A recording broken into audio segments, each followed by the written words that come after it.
है। यहाँ पर जो भक्तों की चेतना का स्तर है बहुत ऊपर है। मैं अभी लगभग 6-6.5 महीने बाद आ रहा हूँ, और जब भी मैं आता हूँ तो मैं सोचता हूँ कि सूरत में क्या बोलूँगा, क्योंकि मेरे लिए बहुत परीक्षा का ये क्षेत्र है।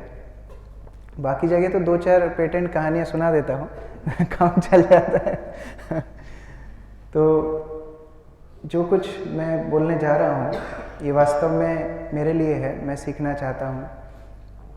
गुरु महाराज बताते थे कि अगर आपको कुछ विषय को ठीक से समझना है तो उसके बारे में बोल दीजिए। उससे 2 चीज़ें होती हैं, एक तो हम गहराई से उस विषय को समझते हैं, और दूसरा जब खुद बोलते हैं तो पालन भी करना पड़ता है। जैसे मान लीजिए कोई जप के ऊपर सेमिनार दे और खुद ही जप में सोए तो फिर कैसा लगेगा ना? इसीलिए एक अपने आप में एक इंस्पिरेशन है कि जब हम किसी विषय के बारे में बोलते हैं तो हम भी स्वयं उसको पालन करने के लिए बाध्य हो जाते हैं। तो आज जो हम चर्चा करने वाले हैं ये बहुत ही महत्वपूर्ण विषय है। अभी हाल ही में पिछले महीने इस्कॉन लीडरशिप संघा मायापुर में हुआ था। यहाँ से कुछ डिवोटीज गए थे? नहीं जा पाया। वहाँ पर मैं भी नहीं जा पाया।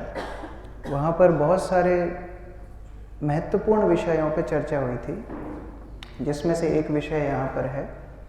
भक्ति विज्ञान स्वामी महाराज ने यह टॉपिक लिया था, और भक्तों के लिए बहुत ही महत्वपूर्ण ये विषय है। यद्यपि हमको लगता है कि हम तो देवी देवताओं की उपासना नहीं करते हैं, ये टॉपिक क्यों है, ये तो नए जनों को हम सिखाते हैं गॉड वर्सेस गॉड्स, ये हमारे लिए क्यों है। लेकिन जब मैं महाराज के लेक्चर के नोट्स पढ़ रहा था, इनकी रिकॉर्डिंग भी अभी नहीं आई है, लेकिन किसी भक्त ने मुझे नोट्स भेजे थे, तो वो नोट्स पढ़ के मुझे बहुत इंस्पिरेशन मिली कि ये भक्ति में जो कुछ वर्ष बिता चुके हैं, जो अपने आप को समर्पण करना चाहते हैं, जो शुद्ध भक्ति की तरफ अग्रसर होना चाहते हैं, ये विषय बहुत महत्वपूर्ण है। हम लोग जानते हैं पंचोपासना। प्रभुपाद श्रीमद् भागवतम में और अपने प्रवचनों में कई बार इसके विषय में बताते थे। तो ये पूरा विषय बहुत गंभीर विषय है। हो सकता है मैं ज़्यादा चुटकुले नहीं सुनाऊंगा बीच में ये बहुत गंभीर विषय है, तो जस्ट इसको हम गंभीरता को मेंटेन करते हुए चलेंगे। पंचोपासना श्रील प्रभुपाद अपने प्रवचनों में बताते थे कि कैसे मायावादी जो कृष्ण के अस्तित्व को नकारते हैं या फिर माया का ही एक स्वरूप मानते हैं, ऐसे मायावादी भगवान के किन्हीं आकारों को पूजा करते हैं। वो अपने मनमाने ढंग से पंच देवताओं की पूजा करते हैं, और उनका उद्देश्य होता है कि वो एक दिन स्वयं ब्रह्म बन जाएंगे। तो 5 मुख्य उपासना करते हैं। ये 5 पूजनीय व्यक्तियों की, पहले दुर्गा, फिर सूर्यदेव, गणेश, शिव और विष्णु। ये पंच उपासना वास्तव में इनका उद्देश्य इष्ट को प्रसन्न करने का नहीं होता है। ऐसा नहीं है कि कोई मायावादी गणेश को पूजा कर रहे हैं तो वो गणेश को प्रसन्न करना चाहते हैं या भगवान शिव को प्रसन्न करना चाहते हैं। उनका उद्देश्य स्वार्थपूर्ण होता है, और वो केवल इनकी आकृति बना करके पूजा करते हैं अपने उद्देश्य को सिद्ध करने के लिए। अब आते हैं हम लोग भक्ति जीवन में। जिस प्रकार पंचोपासना एक खिचड़ी जैसा है, खिचड़ी में किसका टेस्ट आता है? दाल का टेस्ट आता है, चावल का टेस्ट आता है, सब्जी का टेस्ट आता है। खिचड़ी का टेस्ट खिचड़ी ही है, वो सबका टेस्ट खा जाती है। तो उसी प्रकार से पंचोपासना एक खिचड़ी जैसी है। उसमें कोई इष्ट निर्धारित नहीं है, कोई विधि निर्धारित नहीं है। व्यक्ति तम नियमस्थाय अपने अपने ढंग से करते हैं। इसकी चर्चा का विषय क्यों है? क्योंकि कई बार हमारे भक्ति जीवन में हम देखते हैं कि कई नए आविष्कार आते जाते हैं। हम लोग भी सोचते हैं कि ऐसे हम लोग भक्ति कर सकते हैं, वैसे कर सकते हैं। कभी शरीर के प्रति ज़्यादा आसक्त हो जाते हैं तो उसको हम परिभाषा देते हैं कि देखो प्रभुपाद ने बोला है कि शरीर को पहले ध्यान देना है। फिर कभी हम लोग प्रचार के लिए ज़्यादा आसक्त हो जाते हैं तो बोलते हैं प्रभुपाद ने बोला है कि प्रचार ज़्यादा करना है। फिर कभी आउटरीच प्रीचिंग के लिए हम लोग कई बार इतना डाइल्यूट अपनी फिलॉसफी को कर देते हैं, हम बोलते हैं नहीं प्रभुपाद चाहते थे प्रचार हो। कई सिद्धांतों में हमको ये स्पर्धा आपस में हो जाती है कि प्रभुपाद वास्तव में चाहते थे क्या। और सबसे अच्छी बात क्या है, आपको हर विषय के ऊपर प्रभुपाद का कोटेशन मिल जाएगा। हर विषय के ऊपर, खाना कम खाना है उसके ऊपर मिल जाएगा, ज़्यादा खाना है उसके ऊपर ही मिल जाएगा, जब करना है उसके ऊपर मिल जाएगा, जब नहीं करना है उसके ऊपर ही मिल जाएगा। तो अब समस्या आती है कि इस खिचड़ी से हम बचे क्या। बहुत बार जब हम आचार्यों के जीवन को देखते हैं तो बहुत कन्फ्यूजन हो सकता है, उनके निर्देशों में भी कन्फ्यूजन हो सकता है। क्यों होता है, ये इस आज के इंट्रोडक्शन का विषय वस्तु है। और उसके बाद हम पांचों उपासनाओं को हमारे भक्ति जीवन में कैसे प्रभावित होते हैं वो चर्चा करेंगे। जैसे भक्ति सिद्धांत सरस्वती का अगर हम जीवन देखें, वह जीवन बड़ा क्रांतिकारी जीवन था। जो लोगों की एक कंजर्वेटिव मेंटालिटी थी, जो एक उनकी धारणाएं थी, उनको चुनौती देने वाला जीवन था।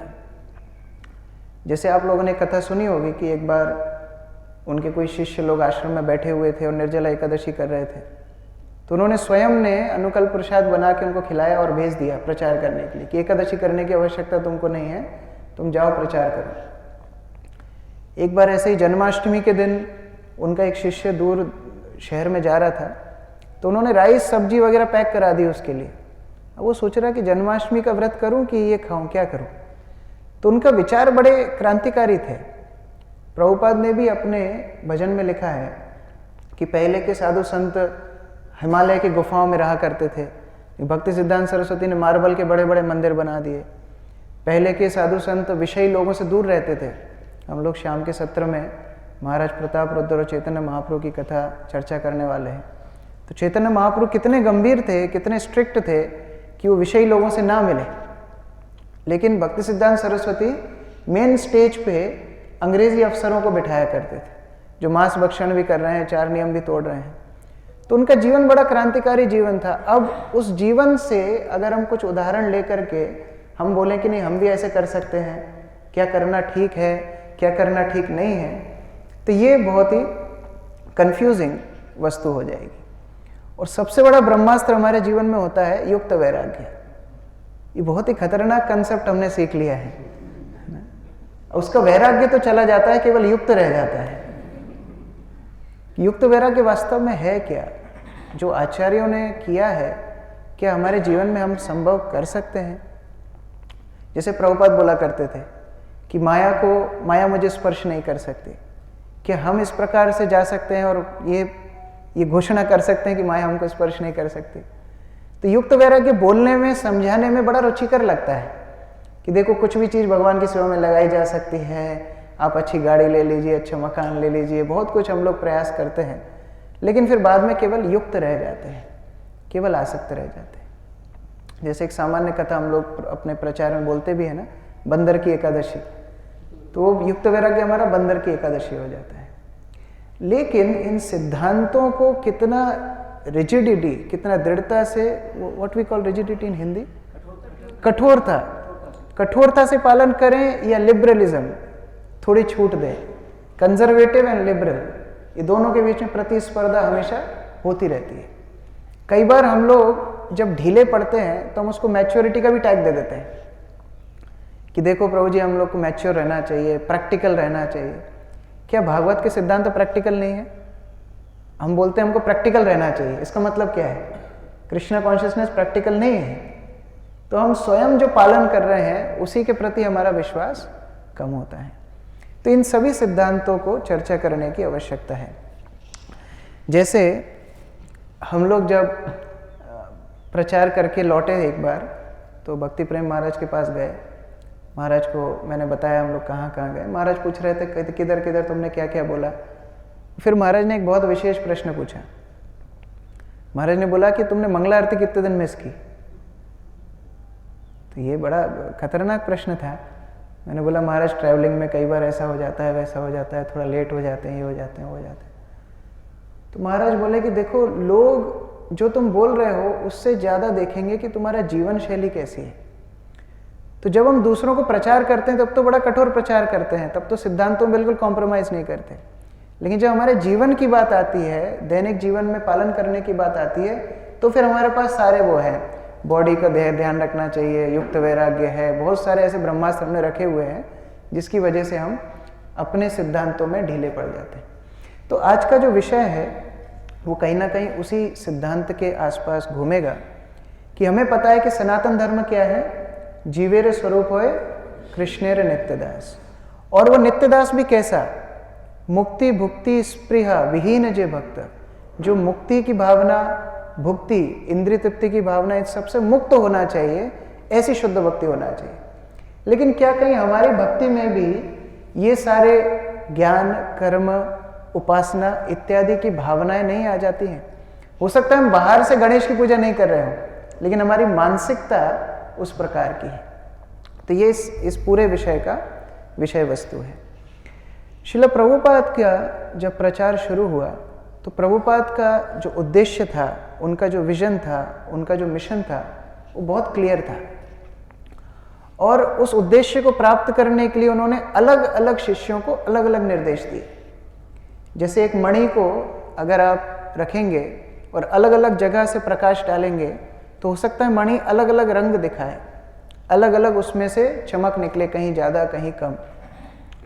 लेकिन अभी मुश्किल क्या है, जो हम सेकेंड जनरेशन, थर्ड जनरेशन में जा रहे हैं, हमारी स्थिति क्या है कि हम अगर केवल एक अंग प्रभुपाद की शिक्षाओं का पकड़ लेंगे तो हम उनके मूलभूत उद्देश्य से बहुत दूर चले जाएंगे।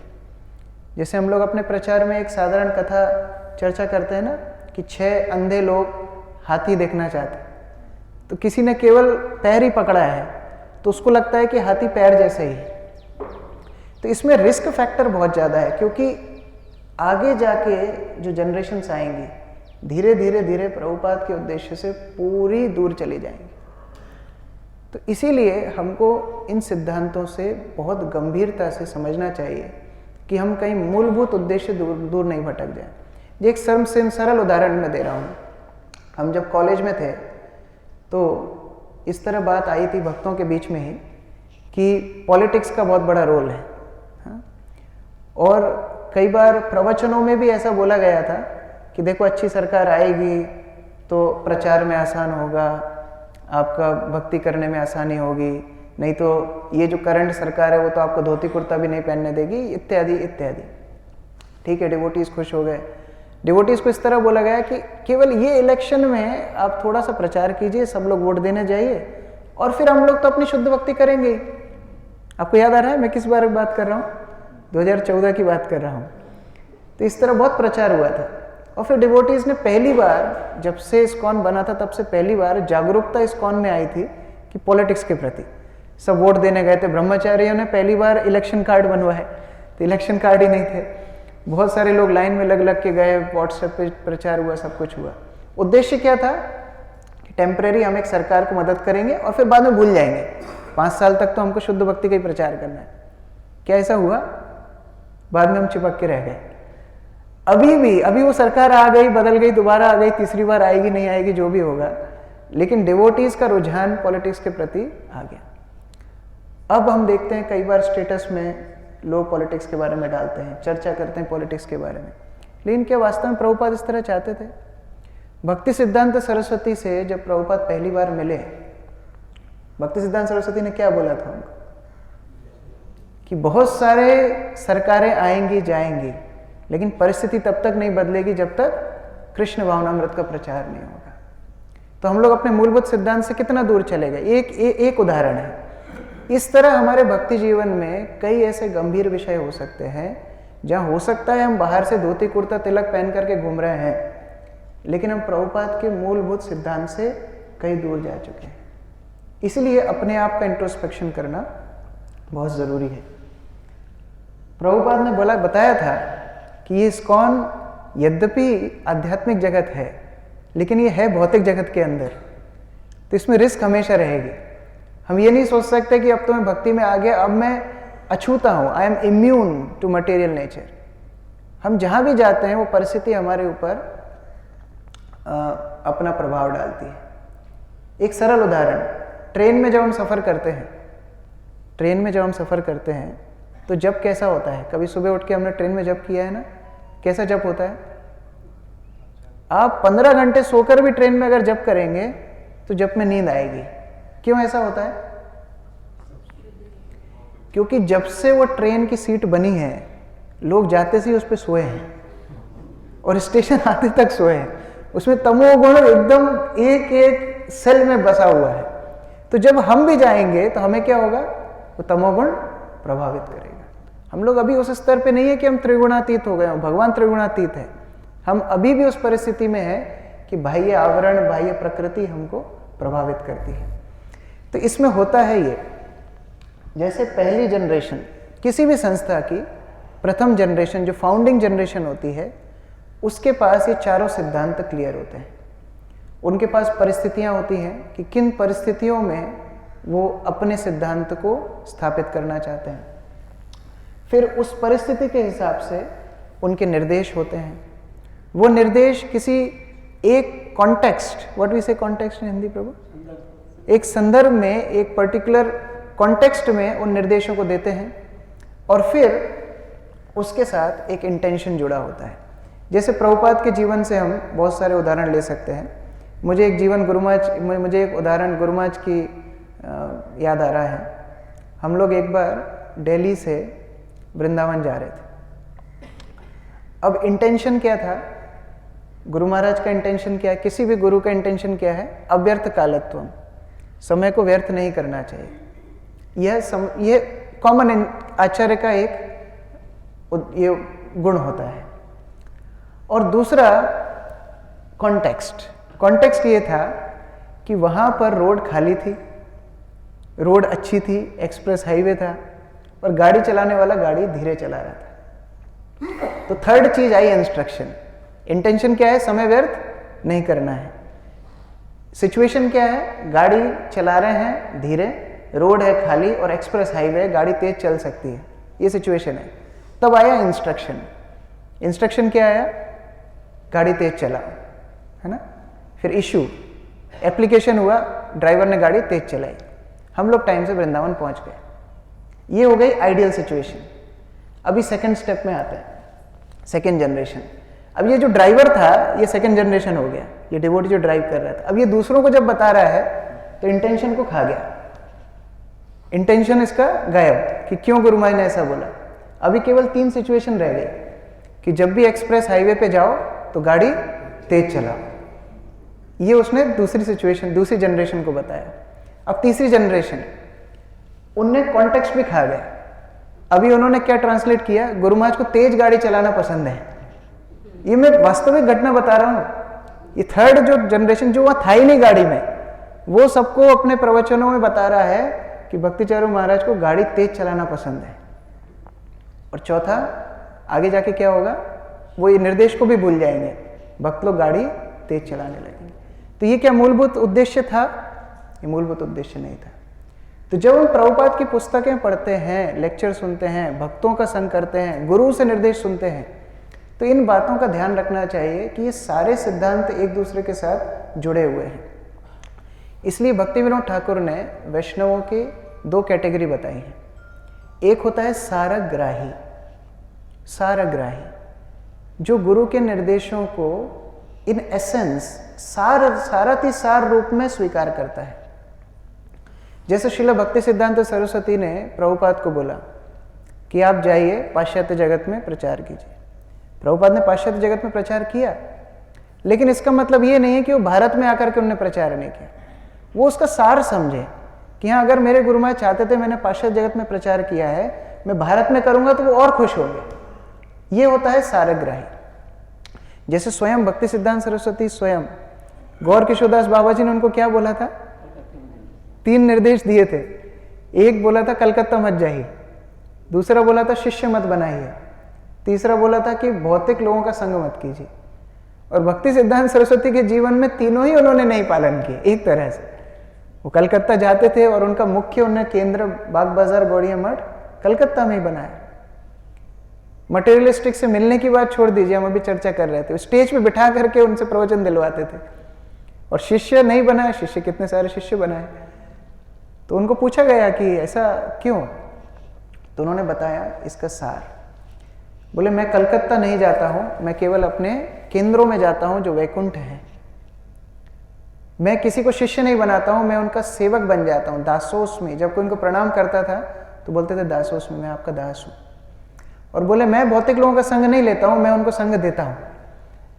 तो वो चेतना है सारग्राही वैष्णव की। पर भारवाही वैष्णव कौन होता है? भारवाही मतलब कि जो बाह्य वस्तुओं से आसक्त रहता है, जो बाह्य निर्देशनों के बाह्य वस्तुओं से आसक्त रहता है। जैसे आपने वो कथा सुनी होगी, प्रभुपाद ने एक बार बोला कि उनको ही इज फीलिंग हैवी, और भक्तों ने ला करके प्रभुपाद को 7 अप दी। तो बाद में मंदिरों में 7 अप की क्रेट पे क्रेट आने लगी। तो ये होता है भारवाही। प्रभुपाद जब वृंदावन में थे तो एक भक्त वहाँ पर थे, विभु चैतन्य प्रभु। आपने ये उदाहरण भी सुना होगा। ये विभु चैतन्य प्रभु इतनी सेवा करते थे, इतनी सेवा करते थे कि मंगला आरती के तुरंत बाद किचन में घुस जाते थे और शयन भोग तक पूरी कुकिंग स्वयं करते थे।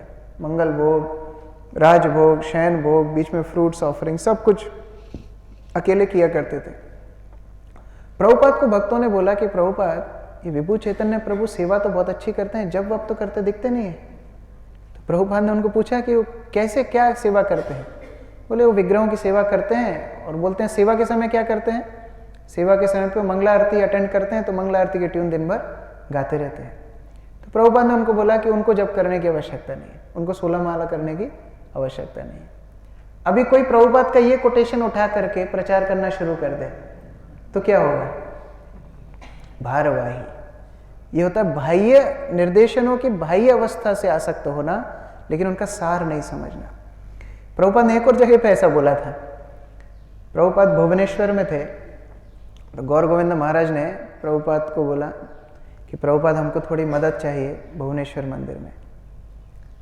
तो गौर गोविंद महाराज की रिक्वेस्ट सुन के प्रभुपाद ने एक भक्त को बोला, उसका टिकट था अगले दिन ही न्यूयॉर्क जाने। तो प्रभुपाद ने उससे बोला कि तुम थोड़ा यहीं भुवनेश्वर में रुक के मदद करो। तो बोलता है प्रभुपाद मेरा तो कल का टिकट है, मैं चला जाऊंगा।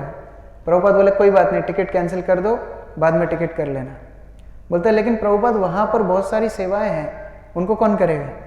उसको ज्यादा चिंता है, गाड़ी के मालिक को चिंता नहीं है, ड्राइवर को ज्यादा चिंता है। बोले प्रभुपाद वहां पर बहुत सारी सेवाएं हैं। प्रभुपाद बोले वो चिंता मत करो, मैं किसी और को अलॉट कर दूंगा, तुम इधर रखो। फिर वो तीसरा पत्ता डालता है, बोलता है कि प्रभुपाद एक्चुअली इंडिया का जो वातावरण है वो मुझे सूट नहीं करता है, मैं बीमार हो जाता हूँ। तो प्रभुपाद बोले वो इसलिए क्योंकि तुम ज़्यादा दिन नहीं रहते हो, तुम ज़्यादा दिन रहोगे तभी तो सूट करेगा, तुमको यहीं पर रुकना चाहिए जिससे इंडिया का वातावरण तुमको सूट करे। फिर उसने चौथा पत्ता डाला, बोलता है कि प्रभुपाद एक्चुअली यहाँ के जीबीसी से मेरी पटती नहीं है, यहाँ के जीबीसी हैं उनसे मेरी बनती नहीं है। प्रभुपाद बोले मैं जीबीसी चेंज कर रहा हूँ आज, तुम यहाँ रुको, मैं जीबीसी चेंज कर रहा हूँ। अब वो क्या करे, वो फंस गया अभी। तो फिर वो हुक्म का इक्का डालता है, बोलते प्रभुपाद मेरी इंडिया में 16 माला का जप नहीं होता है। प्रभुपाद सोचा प्रभुपाद अब 16 माला के नाम पे तो जाने ही देंगे। प्रभुपाद बोलते हैं तुम्हें 16 माला करने की जरूरत नहीं है, यहीं रुको और प्रचार। अब ये एक सिचुएशन में, कॉन्टेक्स्ट में जहां शिष्य तर्क कर रहा है, उस सिचुएशन में प्रभुपाद ने बोला। इसका मतलब ये नहीं है कि प्रभुपाद निर्देश दे रहे हैं कि यहाँ सेवा है तो 16 माला मत करो। लेकिन अगर हम इन्हीं सिद्धांतों को ठीक से नहीं समझेंगे तो बहुत दूर चले जाएंगे। हम अपने प्रचार में देखते हैं, प्रचार की शुरुआत कैसे होती है? हम लोग बोलते हैं कि नए लोग ना ज़्यादा समझ नहीं पाएंगे, फिलॉसफी नहीं समझ पाएंगे, जप नहीं कर पाएंगे, तो उनको इनडायरेक्ट थोड़ा दो। वो इनडायरेक्ट इतना इनडायरेक्ट हो जाता है कि कभी वो शुद्ध भक्ति तक आ ही नहीं पाता है। जैसे थाईलैंड में एक प्रचार का नया नुस्खा भक्तों ने अपनाया। उन्होंने सोचा कि भक्त लोग लोग बाग सामान्य जन हेल्थ के लिए बहुत कॉन्शियस है, तो उन्होंने क्या किया, एक स्टॉल लगा ली। उन्होंने बोला फ्री बीपी चेकअप। तो लोग आने लगे, बीपी चेक करते और बताते आपका बीपी तो बहुत बढ़ा हुआ है। तो व्यक्ति वैसे ही घबरा जाता है, जो बीपी आएगा, हार्ट अटैक आएगा, स्ट्रोक आएगा, क्या होगा? तो बोले आप गीता पढ़िए, उससे आपका बीपी एकदम कंट्रोल रहेगा। अब वो ऐसे करके गीता तो शुरू में गई, बाद में जो भक्त थे उनको मजा आने लगा। अब उन्होंने क्या है, वहां पर एक हेल्थ चेकअप क्लिनिक ही खोल लिया, मंदिर बंद हो गया। तो कहने का अभिप्राय क्या है, हम लोगों को इन चारों स्टेप को याद रखना पड़ेगा। कि क्या उद्देश्य था आचार्य का, क्या मूड था, किस सिचुएशन में उन्होंने क्या निर्देश दिया है, और फिर उसके अनुरूप अगर हम पालन करेंगे तो हम सिद्धांतों से भटकेंगे नहीं। जैसे एक और ये फेमस हम लोग कई बार बोलते हैं कि मंदिर के भक्तों के लिए तो 4 बजे उठना ठीक है, गृहस्थों के लिए क्या टाइम है, कई बार पूछते हैं ना। हम लोगों को लगता है कि अलग अलग, क्या प्रभुपाद ने कभी ऐसा अलग अलग बताया है? ये नेक्टर ऑफ इंस्ट्रक्शन से है, 3 श्लोक के तात्पर्य में प्रभुपाद ने बोला है। कोई एक जन पढ़ सकते हैं? भक्ति में सेवा का अर्थ है दिव्य कार्यकलाप। दिव्य स्तर पर भौतिक प्रकृति के तीनों गुणों द्वारा किसी प्रकार का कल्मश नहीं होता। ये विशुद्ध सत्व कहलाता है, अर्थात ये शुद्ध सत्व गुण का या रजो तथा तमोगुण के कल्मश से मुक्त सत्व गुण का स्तर है। इस कृष्ण भावनात्मक आंदोलन में हम चाहते हैं कि सभी लोग प्रातःकाल 4 बजे तक जग जाए और मंगला आरती अर्थात प्रातःकालीन पूजा में भाग लें, तब श्रीमद् भागवत पढ़े, कीर्तन करें आदि आदि। इस प्रकार हम नित्य 24 घंटे भक्ति के कार्यकलापों में संलग्न रहते हैं। ये सतोवृत्ति है, अर्थात उन पूर्ववर्ती आचार्यों के पद चिन्हों का अनुगमन है, जिन्होंने अपना प्रत्येक क्षण कृष्ण भावना भावित कार्यकलापों में बड़ी दक्षता से लगाया। सतोवृत्ति, हम लोग अगर पूर्ववर्ती आचार्यों का अनुसरण करना चाहते हैं तो उन्होंने जैसे निर्देश बताए हैं उनको गंभीरता से पालन करना चाहिए। कब प्रभुपाद ने बोला कि गृहस्थों के लिए 4 बजे उठने की आवश्यकता नहीं है? कभी बोला प्रभुपाद ने? लेकिन हम उनके सिद्धांत से दूर चले गए। क्या भक्ति विनोद ठाकुर व्यस्त नहीं थे? क्या पहले के आचार्यों को कभी हेल्थ प्रॉब्लम नहीं हुई होगी? उन लोगों ने भक्ति को प्राथमिकता दी। भक्ति विनोद ठाकुर का शेड्यूल हम लोग देखते हैं, उन्होंने इस तरह जमाया कि वो ठीक प्रकार से अपनी भक्ति कर पाए। हमको उस तरह प्राथमिकता देनी है अपने जीवन को। जब हम प्राथमिकता देंगे तो इन सिद्धांतों से कभी दूर नहीं जाएंगे। तो ऐसे अनेक अनेक उदाहरण हम चर्चा कर सकते हैं। अगर हम बैठे चर्चा करने तो रात हो जाएगी कि कैसे मूलभूत सिद्धांत प्रभुपाद ने जो दिए हैं उसको हम धीरे धीरे धीरे डाइल्यूट कर सकते हैं, और ये हमारी भक्ति के लिए बहुत बड़ी रिस्क है। मान लीजिए आपको 1 गिलास दूध है, उसको आप पानी मिलाते जाइए मिलाते जाइए मिलाते जाइए, अंत में क्या बचेगा? जतिपुरा का दूध देखा है आपने? जतिपुरा का दूध बचेगा ना, उसमें पानी पानी है। 1 लीटर में कम हो सकता है 10 ml दूध डाला हो। तो ऐसी भक्ति हमारी हो जाएगी। इसीलिए सनातन धर्म, जो जैव धर्म भक्ति विनोद ठाकुर बोलते थे, जैव धर्म, जीवात्मा का जो धर्म है वो क्या है? कृष्ण प्रेम, कृष्ण सेवा। उस सनातन धर्म में हमने मिश्रण कर लिया है अलग अलग प्रवृत्तियों का। बाह्य रूप से हमने सब कुछ छोड़ दिया है, बाह्य रूप से हम अपने आप को वैष्णव बोलते हैं, लेकिन आंतरिक रूप से अभी भी हमारी चेतना कैसी है? कर्मियों की चेतना है, किसी की मुक्ति कामियों की चेतना है, किसी की देवी देवताओं के उपासकों की चेतना है। इस तरह अलग अलग चेतना है। इसलिए हमको बार बार अपने आप को याद दिलाना पड़ेगा। इधर लिखा है इंडिविजुअली एंड कलेक्टिवली, व्यक्तिगत रूप से और सामुदायिक रूप से, दोनों तरह से ही इन सिद्धांतों को बार बार याद दिलाना पड़ेगा। हो सकता है हमें ये सब पता है, क्यों हम लोग रोज 10 नाम अपराध पढ़ते हैं? क्यों पढ़ते हैं? क्योंकि इतने आवश्यक हैं, इनको रोज अपने आप को याद दिलाना है कि हमको इन 10 नाम अपराधों से बचना चाहिए। इसी प्रकार जो हमारी भक्ति में, इनको बोलते हैं वीड्स, खरपतवार, इन खरपतवारों से अगर हमको बचना है तो बार बार हमको याद दिलाना पड़ेगा कि कहीं हम इन्हीं स्थितियों में तो नहीं पड़ रहे बार बार। पंचोपासना में जो हमारा आज का सिद्धांत है, कृष्ण संहिता से श्रील भक्ति विनोद ठाकुर ने बताया है कि ये पंचोपासना जो वस्तुतः मायावादी पालन करते हैं, लेकिन कई बार ये वैष्णवों में भी देखी जाती है। और ये वैष्णवों में जब हम देखते हैं तो उन कैटेगरी को भक्ति विनोद ठाकुर ने 6 अंगों में बांटा है। 6 सब कैटेगरी उन्होंने वैष्णव की बनाई है। 5 बाहिरवाही वैष्णव और 1 सारग्राही वैष्णव। सारग्राही वैष्णव आप जानते हैं, जो शुद्ध भक्ति को पालन करते हैं वो सारग्राही, जो गुरु कृष्ण के लिए पूर्ण रूप से समर्पित हैं, जिनके अंदर किसी प्रकार का मैल, अनन्य भक्ति, अनन्यस चिंतयन्तु मां, अनन्य, अन्य, दूसरा और कोई विचार नहीं, आर ना करी हो मने आशा। लेकिन उसके अलावा ये 5 कैटेगरी है। सबसे पहला है शाक्त। शाक्त मतलब जो देवी दुर्गा की उपासना करते हैं।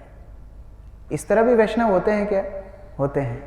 कैसे करते हैं हम लोग आगे देखेंगे। दूसरी कैटेगरी है सूर्य उपासक। ये वैष्णवों के मध्य में सूर्य उपासक है। किस प्रकार है हम लोग आगे देखेंगे। तीसरा गणपत्य, गणपति के उपासक। चौथा शिव उपासक और पांचवें विष्णु उपासक। यहाँ विष्णु उपासक की भी एक कैटेगरी को भारवाही में रखा गया है, वो भी हम देखेंगे आगे किस प्रकार ऐसी कोई हमारे अंदर सूक्ष्म अनर्थ होते हैं जो हमको भारवाही बना देते हैं, वो हम लोग आगे देखेंगे। तो ये पंच उपासना किस प्रकार इस्कॉन में हमारी शुद्ध भक्ति की इस चैनल में है वो हम लोग देखेंगे। अगर वास्तव में हम लोग इन पंच उपासना के ऊपर थोड़ा गंभीरता से विचार करें, ये चेतना का स्तर है। ये कोई बाह्य पूजा के स्तोत्र नहीं है, ये चेतना का स्तर है। कैसे चेतना का स्तर है देखते हैं।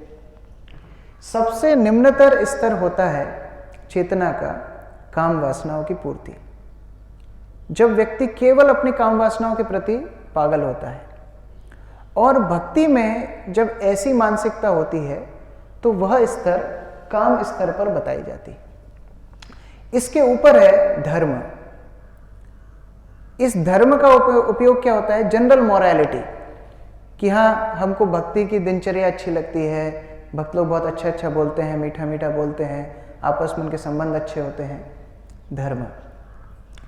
तीसरा अर्थ। ये तो फेमस है ही, भक्ति में हम आते हैं जिससे हमारा बिजनेस अच्छा हो जाए। वो होता भी है, कई लोगों का डूब भी जाता है, तो अर्थ के लिए आते हैं, ऐसी भावनाएं होती हैं। अच्छा, केवल अर्थ मतलब पैसा ही नहीं है, अर्थ मतलब अलग अलग ढंग की प्रॉस्पेरिटी हो सकती है, मान सम्मान भी एक तरह का अर्थ है।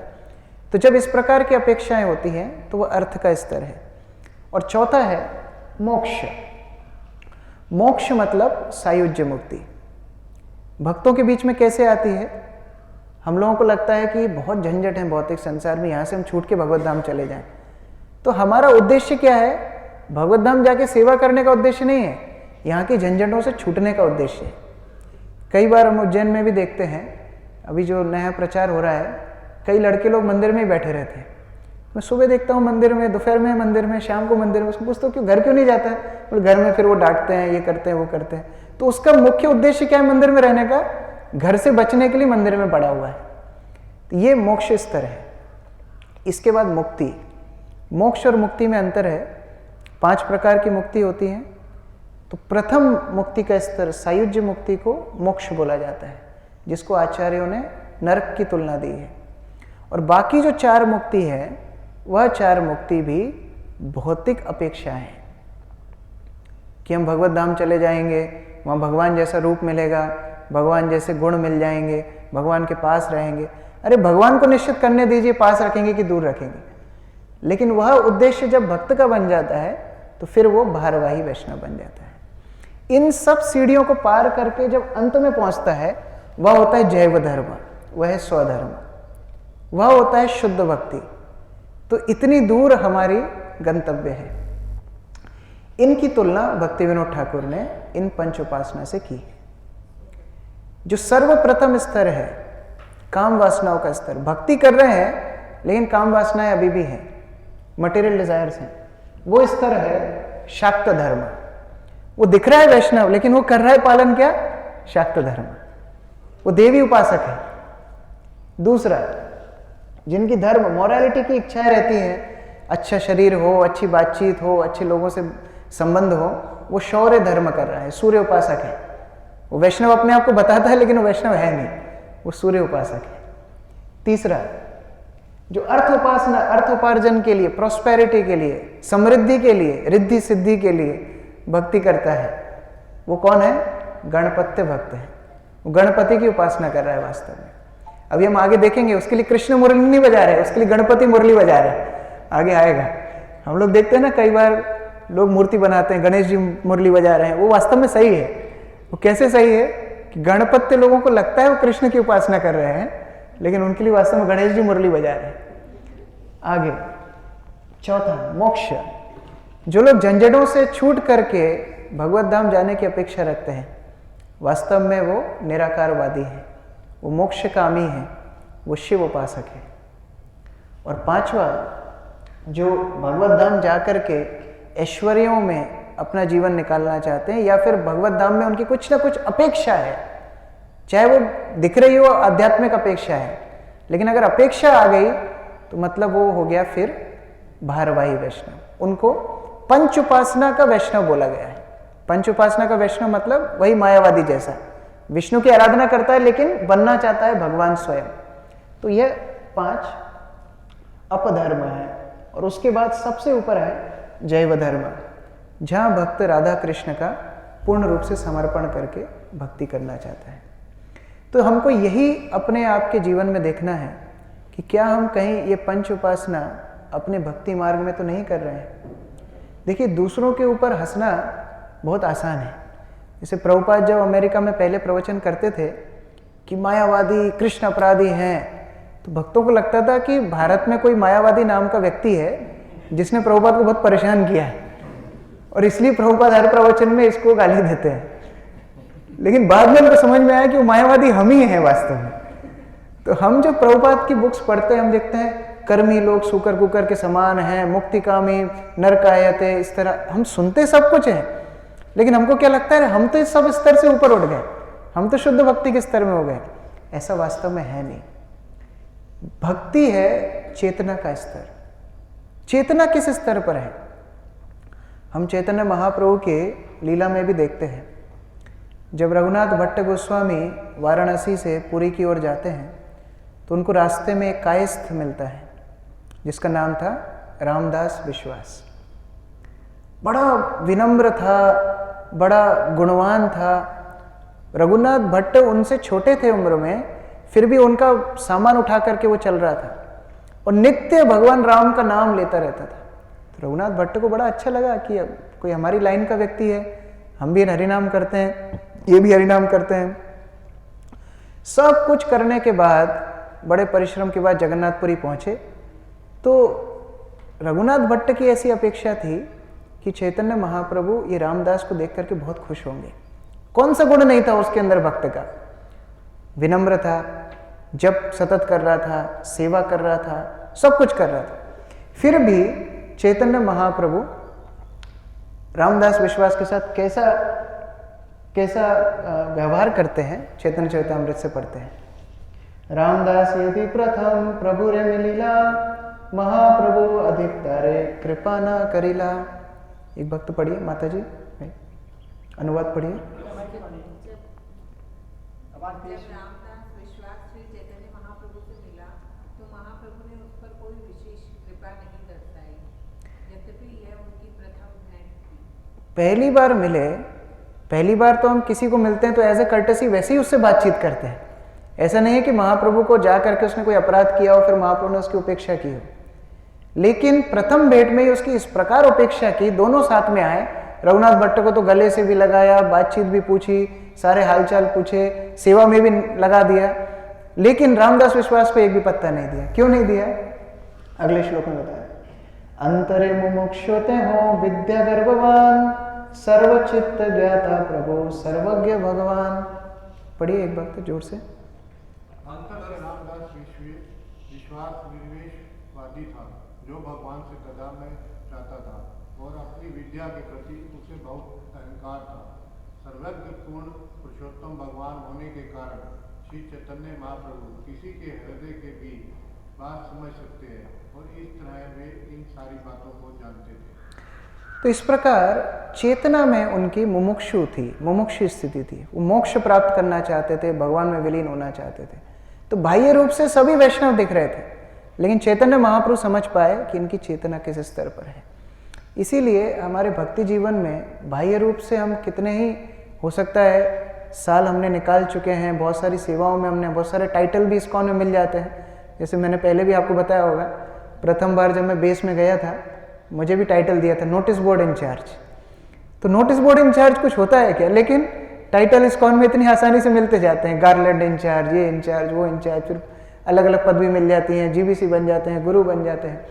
तो कैरियर बिल्डिंग तो बहुत अच्छा हो रहा है, लेकिन क्या उसके साथ चेतना की वृद्धि हो रही है? ये प्रश्न हमको अपने आप से पूछना चाहिए। अगर चेतना की वृद्धि नहीं होगी तो हम भी उन्हीं उपासकों में से एक रह जाएंगे।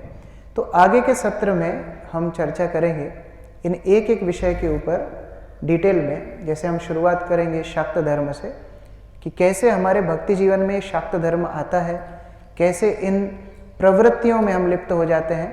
बाहर से हमारी वैष्णवता चलती है लेकिन अंदर से हम देवी उपासक रह जाते हैं।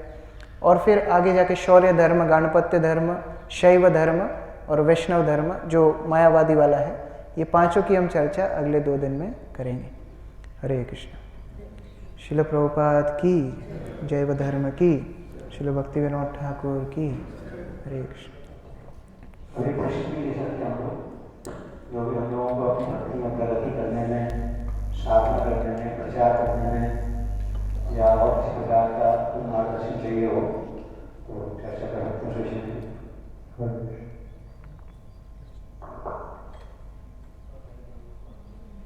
अभी प्रभु जी कृष्ण जी आते हैं जैसे रामदास व्यक्ति के लिए चैतन्य महाप्रभु तो सर्वज्ञ हैं, ये पहचान सके कि वैसी मनोवृत्ति या चेतना क्या है। तो हमको जो प्रचार करने जाते हैं कई बार ऐसे भक्त मिलते हैं कि जो बहुत जल्दी से सब बातों को स्वीकार कर देते हैं, बड़ी निर्मलता के साथ में, बड़ी गंभीरता के साथ में। ये कैसे पहचान सकते हैं उनकी शरणागति का स्तर क्या है, हमारे श्रद्धा का स्तर क्या है, हमारे वो सेंटिमेंटल स्तर पर वो कर रहे हैं, हमारे आदर के लिए कर रहे हैं, ये हमें एक बार खुश करने के लिए कर रहे हैं। इसको कैसे पहचान के अपनी सरकार को उसके साथ डील करना चाहिए। समर्पण का मुख्य परीक्षा होती है विपत्ति के समय, जब हमारे जीवन में प्रतिकूल परिस्थितियां आती हैं, चाहे वो पारस्परिक संबंधों में खटास हो, चाहे शारीरिक समस्या हो, चाहे किसी सामाजिक समस्या में हम पड़ गए हों, या फिर आध्यात्मिक रूप से भी कई बार समस्याएं आ सकती हैं।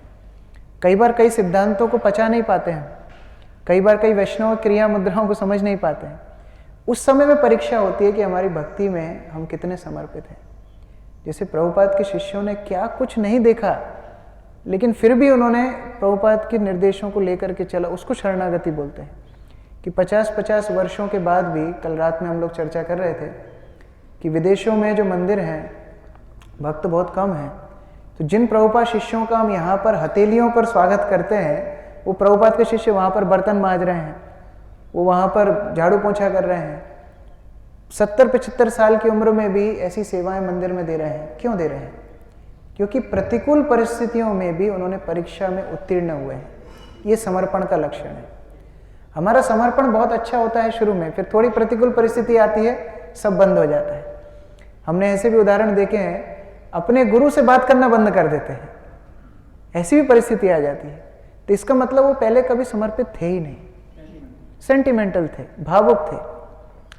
तो उनका चल रहा था, जैसे मान लो कोई पानी दे रहा है पेड़ में पानी देते देते उसका ध्यान भटक गया, वो इधर हाथ कर दिया, तभी पेड़ में पानी जा ही नहीं रहा है, वो पानी जा रहा है खरपतवार में।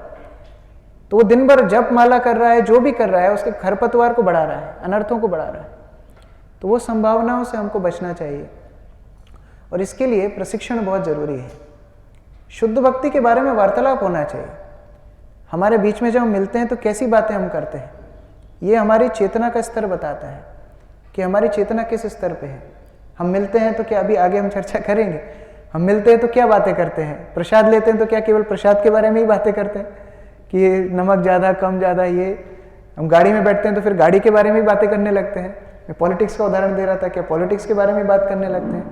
माताएं जब मिलती हैं तो क्या कपड़ों के बारे में ही बातें करते हैं। तो क्या हमारी चेतना का स्तर क्या है भक्त बनने के बाद भी? ये हमारा प्रशिक्षण होना चाहिए। एक दूसरे को टोकना चाहिए कि प्रभु जी कितना, आपकी कथा मेरी कथा ये प्रजल्प है, कृष्ण कथा कीजिए। तो इस तरह अपने एक दूसरे को प्रशिक्षण देना चाहिए। संबंध से कृष्ण है कि कई बार हम लोग सोचते हैं कि भाई ये कोई भी नए लोग आए हैं या जो ऑलरेडी साधना कर रहे हैं, उन्हें अगर कुछ कहेंगे, भाई वो गलती कर रहे हैं तो उनको बुरा लग जाए, पीछे नहीं हट जाए। तो इस प्रकार इसका एक बैलेंस किया जाए, जैसे गुरुजन लोग लिखते हैं उनकी भूमिका में कि यदि हम उनको उनकी स्तर पे ज़्यादा निर्देश देंगे, then they will not be able to digest it. और ये उनके स्तर पर काम मिलते हैं लेवल ऑफ प्रोग्रेस। ये वेरी एसेंशियल एस्पेक्ट इन प्रचार कि किस प्रकार से इसका हम निर्धारण करें, उन लोग इसका डील करें। कभी कभी हम लोग क्या करते हैं कि हम देखने वाले गुरु महाराज का महाराज का देखते हैं कि वो डॉक्टर किसी को डांटते जनरली नहीं, जो समझे भक्ति परिवार की नाम परीक्षा किसी होनी पड़ेगी आप अपने तो अभी ये भी देखना बहुत जरूरी है कि जो एक प्रकार से हम प्रचार करते हैं तो एक गुरु की भूमिका ही कर रहे होते हैं गुरु के बिहार में। तो वहाँ कितना ही आवश्यक हो जाता है कि अगर कोई व्यक्ति गलत कर रहा है, हमारे केयर टेकिंग में है, मार्गदर्शन में, प्रचार में है, उसको हमको कितना सुधारने के लिए प्रयास करना चाहिए या नहीं करना चाहिए, ये भी देखना बहुत जरूरी हो जाता है। ताकि मीठे मीठे बने रहें, क्योंकि कहा जाता है कि जो व्यक्ति किसी के मार्गदर्शन में है और अगर वो व्यक्ति गलती कर रहा है तो जिम्मेदार कौन हो सकता है? इसको कैसे हम अपने जीवन में करना चाहिए? प्रचार जो लोग जो हम लोगों के प्रचार में हमको किस प्रकार की चीजों को इफेक्टिव करते हैं, बोल दिए हम ही क्या होता है, कई बार लोग कहने में इतना डरते हैं कि इसको बुरा न कर जाए या मैं इसको ज्यादा किया करूंगा तो ये पत्नी में आ जाएगा। ऐसा होता नहीं है। खाली सम्मान सम्मान सम्मान सम्मान सम्मान में रह जाता है और सम्मान रह जाते हैं, बाकी सब रह जाता है। इसको कैसे सुधार करना है, क्योंकि कमजोरी और बड़ी कमजोरी साबित होती है। विचार में लोगों की प्रगति में नहीं हो पाता, उसकी बहुत बड़ा कारण है। जब हम लोग किसी को भक्ति में मार्गदर्शन करते हैं तो वो बच्चों को पालने जैसा है। जैसे जब छोटे बच्चे होते हैं 1-2 साल के, 3 साल के, उनको अब थोड़ी बात भी बोलेंगे इधर मत बैठो इधर बैठो तो रोना शुरू कर देते हैं। तो वो एकदम नवीन स्तर है भक्ति का, जहाँ व्यक्ति एकदम आया है, उसको हम टोक नहीं सकते, रोक नहीं सकते। बट बच्चे जब एक एज के बाद 4-5 साल 6 साल के हो जाते हैं, स्कूल वगैरह भी जाने लगते हैं, तो टीचर भी डांटती है, पेरेंट्स भी डांटते हैं। और जो नहीं इस तरह शासन करेंगे उन बच्चों का भविष्य किस तरह होगा? तो पेरेंट्स आर रिस्पॉन्सिबल। इसमें एक ट्विस्ट क्या है कि बच्चे अपने आप काल के प्रभाव से बड़े होते हैं, लेकिन भक्ति अपने आप नहीं बढ़ती है। अगर वो व्यक्ति अभी भी निम्नतर स्तर पे ही रहना चाहता है तो उसको कैसे डांट सकते हैं? वो हमको टेस्ट करके देखना पड़ेगा कि भाई 1-2 बार उसको करेक्शन दिया, वो ऐसा झटका दिया उसने, मतलब अभी भी सिरेलैक ही खाना चाहता है, वो अभी बढ़ना ही नहीं चाहता है ऊपर, फिर उसको हम कैसे बढ़ाएंगे? लेकिन हमने किसी को करेक्शन दिया, उसने स्वीकार किया, मतलब हाँ अभी इसकी एज बढ़ी है, तो फिर हम उसको और ऊपर का डोज दे सकते हैं, मतलब इसकी एज और बढ़ी है, फिर और ऊपर का डोज दे सकते हैं, इसकी एज और बढ़ी है। इस प्रकार के निर्देश गुरु स्तर देख करके देते हैं। जैसे मैं गौर गोविंद महाराज को बता रहा था, प्रभुपाद ने भेज दिया उधर, सब कुछ छोड़ के आए वृंदावन, दोबारा भुवनेश्वर भेज दिया और बोले वहाँ मंदिर खोलो। उन्होंने पत्र लिखा प्रभुपाद को, प्रभुपाद कुछ व्यक्ति दीजिए, पैसा दीजिए, कुछ मदद दीजिए। प्रभुपाद ने क्या उत्तर लिखा मालूम है? प्रभुपाद बोलते हैं जब मेरे गुरु माया ने मुझे निर्देश दिया था तो केवल निर्देश ही दिया था और कुछ नहीं दिया था। तो ये स्तर कितना है? आज हम इस तरह कर सकते हैं? नहीं, अभी छोटे बच्चे हैं तो उनका स्तर ही वो नहीं है। धीरे धीरे धीरे बढ़ना चाहिए, लेकिन इसमें केवल जिम्मेदारी गुरु की नहीं होगी, क्योंकि जैसा कि मैं बता रहा था, काल के प्रभाव से बच्चे अपने आप बढ़ते हैं। उसके बाद पेरेंट्स अगर उनको नहीं डांटेंगे, नहीं गंभीरता से ट्रेन करेंगे तो पेरेंट्स की गलती है। लेकिन इधर ट्विस्ट क्या है, अगर व्यक्ति ही नहीं बढ़ना चाहेगा तो गुरु भी क्या करेगा?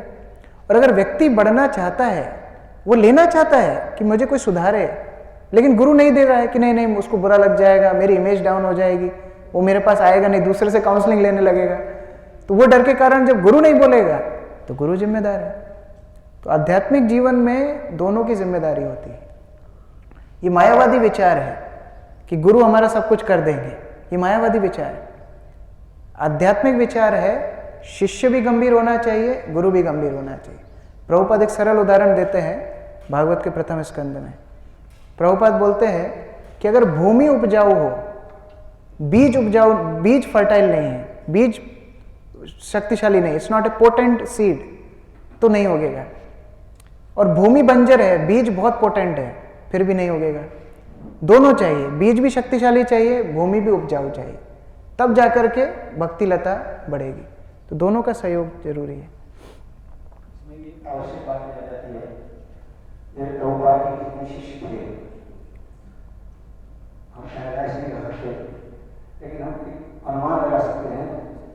उसमें से कुछ ऐसे थे जो नित्य संगीत है प्रभुपाद जी के नित्य पार्षद थे, वो तो एक अलग चक्कर हो गया। लेकिन बहुत सारे ऐसे भी रहे होंगे जो बिल्कुल किसी काबिल नहीं थे। मतलब वास्तव में तो नहीं था, उनके पास कोई पूंजी नहीं थी, उनके पास कोई योग्यता नहीं थी, they didn't deserve. पर Prabhupada made them like stones, moons और gems। तो इसमें क्या ये भी बहुत महत्वपूर्ण विषय नहीं हो जाता है, जैसे कहा गया कि सीनियर डिवोटी का काम क्या है, to see the spark infinite right शिकार की उसको आत्म प्रबंधन लोगों तो ये प्रचारक की भी बहुत बड़ी जिम्मेदारी एक सूझबूझ की होनी चाहिए कि उस व्यक्ति की जो भी प्रॉपर्टी है, जो भी थोड़ी प्रवृत्ति है, उसको किस प्रकार से पूरा ध्यान में आगे बढ़ाएं ताकि वो चेंज हो सके, प्रचार हो सके। बहुत महत्वपूर्ण है। कोई भी प्रचार के अपने लायक नहीं मिलता है, किसी में योग्यता नहीं हो, लेकिन योग्यता नहीं योग्यता क्रिएट नहीं हो पा रही है और आपको गुरुओं में भी उन्होंने योग्यता क्रिएट की। इसमें बहुत महत्वपूर्ण विचार है। जो प्रभुपाद के नित्य संगी थे वो भी जो आचार्य हैं, आचार्य शब्द का मतलब होता है जो आचरण से सिखाए। तो जो नित्य पार्षद हैं भगवान के, गुरु के, वो भी जब ये धराधाम पे आते हैं तो वो आचरण से सिखाने के लिए आते हैं। अगर हम ये बोल देंगे कि नहीं वो तो नित्य सिद्ध थे, तो हम उनसे कभी सीख ही नहीं पाएंगे। जैसे यहाँ षड गोस्वामी बैठे हुए हैं, षड गोस्वामी का जीवन अगर हम ये बोल के छोड़ देंगे कि नहीं वो तो मंजरी थे, तो हम कैसे सीखेंगे? हमको उनसे ये सीखना है कि उन्होंने कैसे इतनी बड़ी बड़ी पदवियों का त्याग कर दिया, कैसे सुंदर रूप होने के बाद भी, इतने सारे गुण होने के बाद भी इतने विनम्र थे। चैतन्य महाप्रभु की एक आज्ञा के लिए पूरा जीवन समर्पित कर दिया, और जहाँ चैतन्य महाप्रभु वृंदावन कभी गए ही नहीं उसके बाद। तो इतना गुरु के लिए समर्पण, ये चीज़ हमारे लिए सीखने के लिए है। तो चैतन्य महाप्रभु के अनुयायी हों, प्रभुपाद के अनुयायी हों, उन्होंने जो आदर्श स्थापित किए वो हमारे लिए किए। आचार्य का मतलब है उन्होंने जो कुछ अपने आचरण से सिखाया वो हमारे लिए भी संभव है, इसलिए तो सिखाया है। इसमें भी व्यक्ति कहाँ हो जाती है, जैसा आपने बताया कि प्रभुपाद के गुरुता के निर्देश हैं, हम किसी एक चीज को पकड़ लेते हैं अपने गुरु की या प्रभुपाद जी की और उसी को अपना आधार मानते हैं। जैसे एग्जाम्पल की हमने देखा गुरु महाराज बहुत ही सॉफ्ट बिल्डिंग था, और उनकी जो शुद्धता है, उनकी जो कैसी कैपेसिटी है, पोटेंसी है, या जिस प्रकार का वो किसी व्यक्ति को सुधार में सुधार होता था, दो प्रकार की चीजें होती हैं, किसी को टोक के सुधार, किसी को बिना टोक के सुधार। तो उनकी जो पोटेंसी थी बिना टोक के सुधार देते तो हमें कोई पोटेंसी नहीं। जैसे मैं अपने ऊपर देखता हूँ, क्या यहाँ पे कोई गलती कर रहा होगा है, तो चलो मेरे अंदर इतना तेज है, इतना प्रभाव है, वो मुझे आगे तक तब तक मेरे पोटेंसी है नहीं। अगर हम उसको नहीं कहेंगे मैं ये चीज नहीं तो सोचेगा नहीं, कैसे क्या करना चाहिए, क्या करके लोग नकल करते हैं, अरे गुरु महाराज ने शौक थे, हमको शौक देना चाहिए। ये इसलिए बोलते हैं कि गुरु महाराज के ज़्यादा करीब गए नहीं। विशेषता गुरु महाराज के बारे में मैं बोलूँगा, अगर प्रभुपाद से उन्होंने एक बहुत विशेष गुण लिया था तो डांटने का लिया था। इतना डांटते थे कि व्यक्ति रोने लगता था। मैं कई बार देखा है, मेरे जीवन में भी हुआ है, लेकिन बाकी सर्वेंट्स को भी देखा है। तो वो क्यों बोलते हैं, दूर से सभी अच्छे लगते हैं, विग्रह भी अच्छे लगते हैं, गुरु भी अच्छे लगते हैं। जो निकट गया, समर्पण किया है, उसको तो आप अधिकार दे रहे हैं ना कि आप मुझे डांटिए। इसमें भी एक और क्या होता है, मैं आपको एक एग्जाम्पल देता हूँ। जब परशुराम में रहते थे सूरत में, तो मैं उनसे अपनी काफी सारी वीकनेस बहुत बड़ी चर्चा करता था कि तो मैं ये नहीं कर पाता, नहीं कर पाता, ऐसा में मुझे प्रॉब्लम है यार, व्हाटएवर, सो मेनी वीकनेसेस। कोई ना कोई ऐसा हमारे जैसा अपनी वीकनेस कैसा, and he was that person from the beginning. वो मुझे क्या बोले, प्रभु जी आप such a junior person, why you are disappointed with me? ध्यान से मेरी बात सुनना। I'm such a junior person. किसने बोला? जिसने बोला, I'm such a junior person. Why you are disappointed with me? मैंने उनको पूछा, who will decide which junior is senior? तो ये भी हमारे ऊपर है, हम सामने वाले को कितना अधिकार देते हैं कि हम लोग कितना बढ़ के बात करते हैं कि हमारे दोषों को बता सके, सुझाव दे सके। आज भी मेरे जीवन में कई छोटी प्रॉब्लम्स आती हैं, कुछ मेरे ऐसे व्यक्ति हैं मुझे आज मेरे ऊपर, और उनको ये अधिकार है कि यहाँ पे जो बैठे हैं, मैं नाम किसी का नहीं लूँगा, दे हैव 100% कैपेसिटी तो क्या जात से वो किसना ये अधिकार कौन देगा? वो नहीं है, मैं दूंगा। सीनियर को ही देना पड़ेगा। That's the point. आज कभी कभी हम देखते हैं कि किसी चीज व्यक्ति के कोई काउंसलर या टीचर उनको कुछ नहीं कर रहे हैं, गलत कर रहे हैं, उनसे कहते हैं कि डॉक्टर वो इस परिस्थिति में आप कैसे हैं, तो ये अधिकार कौन देगा? और जब तक आप एक ऐसे घेरे के अंदर नहीं है, मेरे में तो प्रॉब्लम क्या है? Because I am teaching to the oldest person and the most senior person.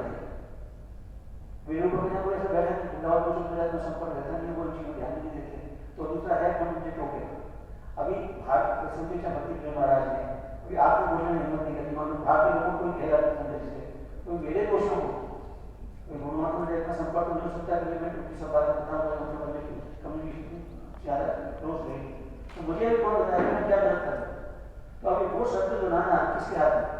जो लोग मुझे कह सकते थे कि ये चीज़ ठीक नहीं है, बोल नहीं कह सकते, हिम्मत करते थे ये ठीक नहीं है, ये किसके हाथ में? ये अधिकार वरिष्ठ को ही देना पड़ेगा। जैसे प्रभुपाद ने जब जीबीसी बनाई तो सब जीबीसी मेंबर्स ये बोल रहे थे कि प्रभुपाद ने जीबीसी फालतू बनाई है, डिसीजन तो प्रभुपाद ही लेंगे। तो अभी प्रभुपाद के पास ये खबर पहुंची तो प्रभुपाद ने उसके बाद क्या शुरू किया, जीबीसी मीटिंग में प्रभुपाद बैठते थे और डिसीजन नहीं देते थे, वोटिंग करवाते थे, और जो बाकी लोग हाथ उठाते थे प्रभुपाद भी हाथ उठा करके वोट देते थे, वीटो पावर नहीं, सिंपल वोट। अब उसमें बात यह थी कि लोग प्रभुपाद का हाथ देख करके हाथ उठाते थे, लेकिन मुख्य बात है कि आदर्श प्रभुपाद ने स्थापित किया, नहीं तो आज जीबीसी इतनी शक्तिशाली होती ही नहीं। तो प्रभुपाद ने वो अधिकार दिया कि अगर मैं कहीं गलत जा रहा हूं तो आप लोग मुझे करेक्ट करो। तो ये वरिष्ठों को भी अधिकार देना चाहिए, नहीं तो हम लोग इतने बड़े बन जाएंगे कि कोई हमको कुछ बोलेगा ही नहीं। प्रभु जी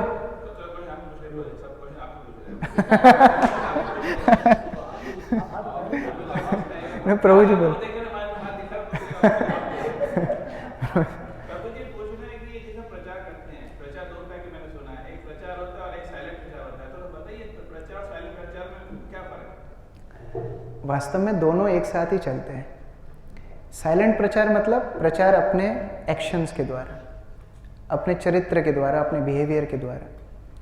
तो मान लीजिए कोई अपने चरित्र के द्वारा सिखा रहा है लेकिन सामने वाले का उतना स्तर ही नहीं है कि वो उसको कैच कर पाए। जैसे हमारा एक आश्रम में हम लोग करते थे, जो किचन के सामने जूते हैं लोग ऐसे ही छोड़ के चले जाते थे, तो हमने दो भक्तों ने हमने निश्चय किया हम रोज जूते जमाएंगे। 1 महीने तक जमाते रहे हम, लेकिन जब 1 महीने बाद एक दिन नहीं जमाया तो वैसे कि वैसे, तो फिर हमको नोटिस लगाने पड़े सब जगह। तो भाई व्यक्ति का भी तो स्तर उस लेवल पे होना चाहिए कि वो साइलेंट प्रचार को समझ पाए। दोनों एक साथ चलने पड़ेंगे, कई बार बोलना भी पड़ेगा। और दूसरा इसका पहलू है, वो बोल रहा है लेकिन कर नहीं रहा है, ये भी खतरनाक है। हमने नोटिस लगा दिए लेकिन हम ही चप्पल ठीक जगह नहीं उतार रहे हैं, तो वो भी खतरनाक है। तो दोनों एक साथ चलना पड़ेगा, आचार प्रचार दोनों एक साथ चलना पड़ेगा, तब जाकर के प्रचार इफेक्टिव होगा। तो ये क्या होता है कि अपने यहाँ पे हमारा मंदिर है, यहाँ पे लोग पिक्चर के गाने बना के डांस करते हैं, तो ये सही है गलत है? क्या पिक्चर के गाने यहाँ पे डांस होते हैं तो वो सही है? वो विचार सोचना चाहिए प्रभुपाद का किस तरह मूड था।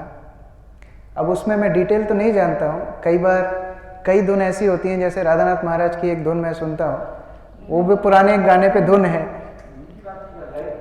अभी कोई प्रोग्राम हुआ होगा यहाँ पे, उसमें कोई जगह पे लोगों ने तकबीर गाने डाली, ठीक है क्या कहना?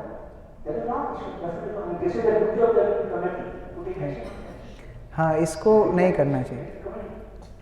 अगर एकदम ही ग्रॉसली इस तरह प्रजल्प गाने इत्यादि यहाँ नहीं होना चाहिए, इस्कॉन मंदिर में नहीं होना चाहिए। और ये ड्यूटी किसकी है? किसकी ड्यूटी है ये?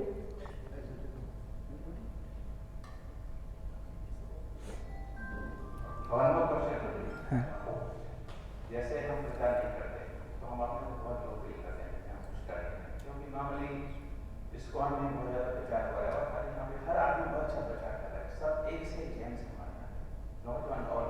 प्रभु जी ने जो कल्टिवेट किया है, मेरा cultivation is absolutely excellent, no doubt. अभी क्या होता है कि कोई प्रचार करना चाहता है,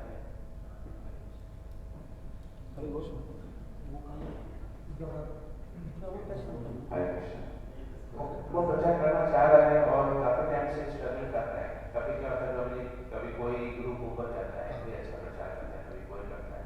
दिस पार्ट ऑफ द कभी किसी को सक्सेस में देख किसी को इसमें क्या होता है कि कभी कोई उत्साह से आगे आता है, कभी वो गलती करता है, वो उसके हिसाब से तो बहुत समझदारी से कर रहा है, लेकिन औरों को लगता है गलती कर रहा है, तो क्या उसका मौका देना चाहिए करने के लिए कि उसको वहाँ रोक के और उसका जो मनोबल जो चढ़ा है उसको उतार देना चाहिए या उसको समझाना चाहिए उसका स्तर क्या है वो समझना चाहिए। तो इसमें इस टाइम ऐसा करना क्या चाहिए? उत्साह हमेशा मार्गदर्शन में होगा तो it will bring positive results. If enthusiasm will be directionless it will lead to fall down. तो उत्साह होना अच्छी बात है, लेकिन अगर मार्गदर्शन नहीं होगा तो गड़बड़ हो जाएगी। जैसे प्रभुपाद से बहुत सारे इनोवेटिव आइडियाज़ भक्तों ने शेयर किए थे, प्रभुपाद ने माने भी।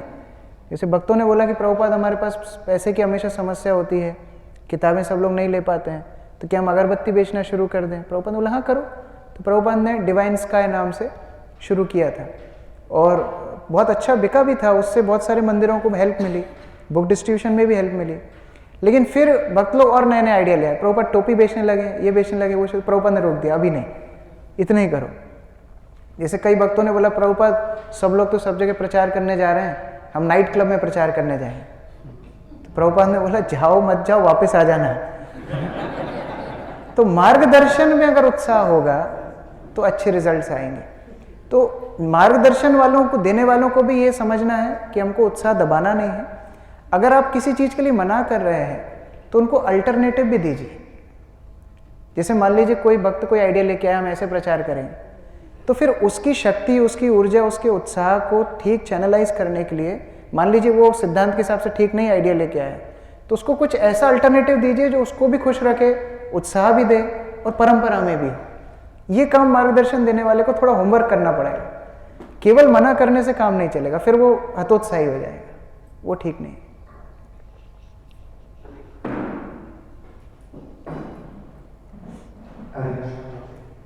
तो आपने जो टॉपिक डिस्कस किया इसी के बारे में मुझे आपसे प्रश्न पूछना था। मैं कल ही सोच के आया कि मुझे प्रश्न पूछना है।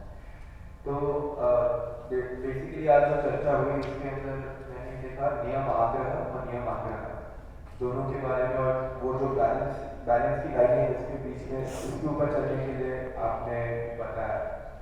तो मेरा क्वेश्चन यही है कि हाउ डू वी डिसाइड, क्योंकि इनिशियली जब हम लोग एंथुसियास्टिक होते हैं, आते हैं तो we want to follow everything up to the mark and हम लोग वही लेवल पे रहना चाहते हैं, कॉम्प्रोमाइज नहीं करना चाहते। देन धीरे धीरे जैसे जैसे लाइफ आगे बढ़ती है वैसे वैसे बहुत सारी चीज़ें करना ऐसा लगता है कि प्रैक्टिकल नहीं हो रहा है या पॉसिबल नहीं हो पा रहा है। जैसे कॉलेज में हॉस्टल चले जाते हैं तो बाहर का खाना फिर खाना आवश्यक हो जाता है, और बहुत सारी ऐसी चीज़ें धीरे धीरे कॉम्प्रोमाइज कर सकते हैं। और फिर आपने जैसे बताया कि फिर लाइन ड्रॉ करना मुश्किल हो जाता है कि कहाँ पे फिर हम लोग अपने फिर डिसाइड करना मुश्किल हो जाता है, बैलेंस ना करें, balance like what is the middle line we walk. तो इसके अंदर कैसे डिसाइड करें, क्योंकि एक्चुअली हमको डिसाइड करना ही नहीं है, हमको केवल पूछना है।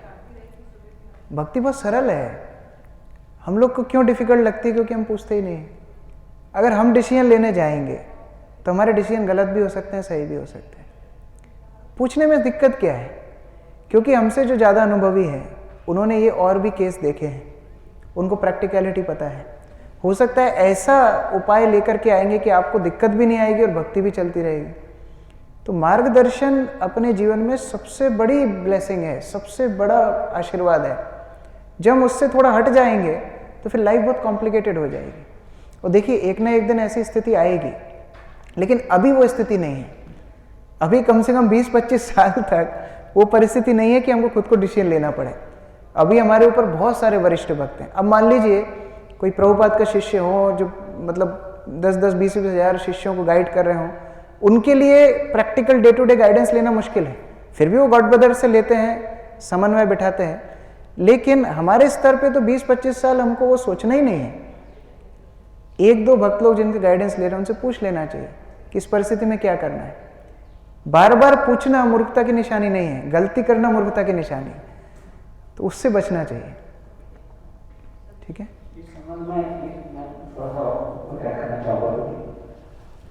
ये बहुत जरूरी है। जैसा कि भूषण ने चौथे श्लोक में कहा, और दुनिया बातें कुछ। अगर हमारे पास एक ऐसा सर्कल है, William Martin Pritchett, whom we can believe our heart. और वो भी डिपेंड करता है कि whom we are believing our heart. Then इसे प्रोटीन बताया कि very easy. अगर हम इतने फिर मैं अपना एक आपको छोटा सा एग्जाम्पल देता हूँ, बहुत सुंदर, बहुत ही एग्जाम्पल है। मैंने अपने गुरु महाराज को लिखा कि आप बहुत जल्दी पकड़ लेती हैं अंदर क्या चल रहा है, और मेरे अंदर बहुत ज्यादा कोशिश की कि मैं अपना डरता हूँ। भाई आज मुझसे कुछ डरते हो तो कुछ भी कहते हैं, क्यों? समझे ना बात? जो कुछ भी कह देते हैं वो लोग हैं जो कर सकते हैं उससे अच्छा कर रहे हैं,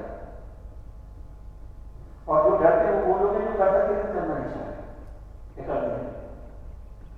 तो मेरे लिए कोई स्थिति थी, मैं जो कर सकता था तुम्हारी सेवा तो मैं नहीं करता था किसी कारण से, मैंने तो यही कहा कि मुझे आप अपने डर लगता है। और जब से मैंने अपने को इम्प्रूव किया, एक बार मैं गया था विष्णु, हम लोग रात को पहुंचे वहाँ, और करीब चले गुरु महाराज 10:30 बजे आए विष्णु, हम लोग सोने जा चुके थे, कैसे पहुंचे गुरु महाराज आए रात को 10 बजे हमारे पास, और मुझे बड़ी हिम्मत पड़ी उनसे कहने की, गुरु महाराज अब मैं जिस स्थिति में हूँ कि मुझे आपको 24 घंटे में कभी भी कुछ भी काम करना हो, भले मुझे भोजन नहीं मिलेगा, 12 घंटे मुझे चलेगा, नहीं सोना चलेगा, तो I will adjust this thing, now I am तो बहुत खुश हो गया। तो now you are purified internet कैसे एक्सटेंड, मैं कभी नहीं एडजस्ट करूँगा, पहले ऐसा नहीं कर सकता। मुझे जब सोना है तब सोने, जब खाने तब खाने, जब इतना हुआ उसके बाद मेरी हिम्मत बढ़ती थी, तो उनके सामने आता था, मुझे वो डांटते थे, टोकते थे, तो मुझे आराम से मिल जाता था, पहले सहन नहीं होता था, बाद में सोचता था कि मैं कभी उम्र में जाऊँगी नहीं।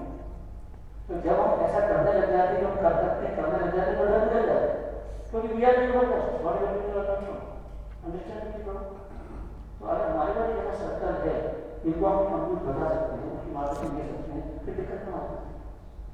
और ये मैंने भक्ति जब महाराज से सीखा कि अगर मैं जो कर सकता हूँ, and what ever best I have done, I am doing that way, and I don't think मैंने गलत किया, सही किया, चिंता नहीं, आई गॉट दैट बोल्डनेस।